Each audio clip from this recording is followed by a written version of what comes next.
Si tu fais des pompes régulièrement mais que tu n'as pas les résultats que tu souhaites, il y a de grandes chances que ta technique ne soit pas optimale. Dans cette vidéo, je vais te montrer comment exécuter les pompes parfaitement. Déjà, il faut savoir que c'est un exercice dit polyarticulaire, c'est-à-dire que plusieurs articulations vont être sollicitées, en l'occurrence les épaules et les coudes. Et forcément, à partir du moment où il y a plusieurs articulations qui sont sollicitées, il y a plusieurs muscles qui vont entrer en jeu.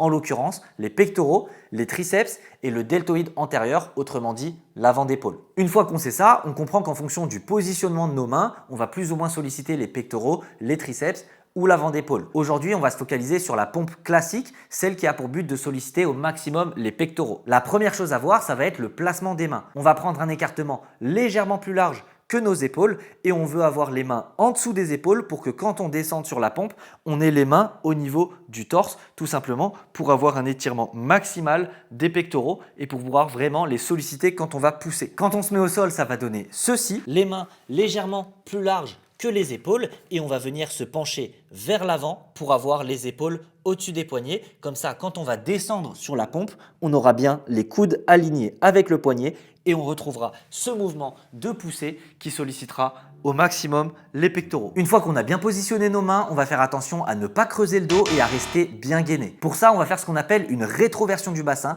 c'est-à-dire enrouler le bassin vers l'intérieur pour être sûr d'avoir le dos bien droit et on va venir engager les abdominaux pour rester bien gainé. Une fois qu'on est bien placé, on va pouvoir venir descendre en veillant à garder les coudes le long du corps parce que l'erreur que je vois souvent, c'est qu'on a les coudes qui partent sur les côtés et en faisant ça, vous perdez la sollicitation des pectoraux et vous mettez une surcharge excessive sur les épaules et vous risquez de vous blesser. La dernière étape pour avoir une exécution parfaite, ça va être d'aller chercher l'amplitude complète. Pour ça, on va venir toucher le sol avec notre torse et penser à bien resserrer les omoplates pour un étirement complet des pectoraux. Si les pompes sont encore trop difficiles pour toi, tu peux les faire sur les genoux ou inclinés. Si tu les fais sur les genoux, il faut absolument que tu te mettes en position de pompe avant de poser les genoux. Comme ça, tu seras déjà penché vers l'avant avec la bonne position pour faire les pompes. Et pour les pompes inclinées, tu dois également respecter tous les principes de la pompe classique. Si tu es un homme mince avec une vie professionnelle stable et que tu veux un plan clair pour développer un physique musclé en t'entraînant moins de 3 heures par semaine, je t'invite à réserver un appel totalement offert avec moi. On discutera de ta situation, tes contraintes et tes objectifs, ce qui me permettra de te dire honnêtement si mon accompagnement est adapté à ton profil. Et si c'est le cas, je t'expliquerai concrètement comment je peux t'aider à atteindre ton objectif. Donc si tu veux réserver un appel, c'est le premier lien dans la description.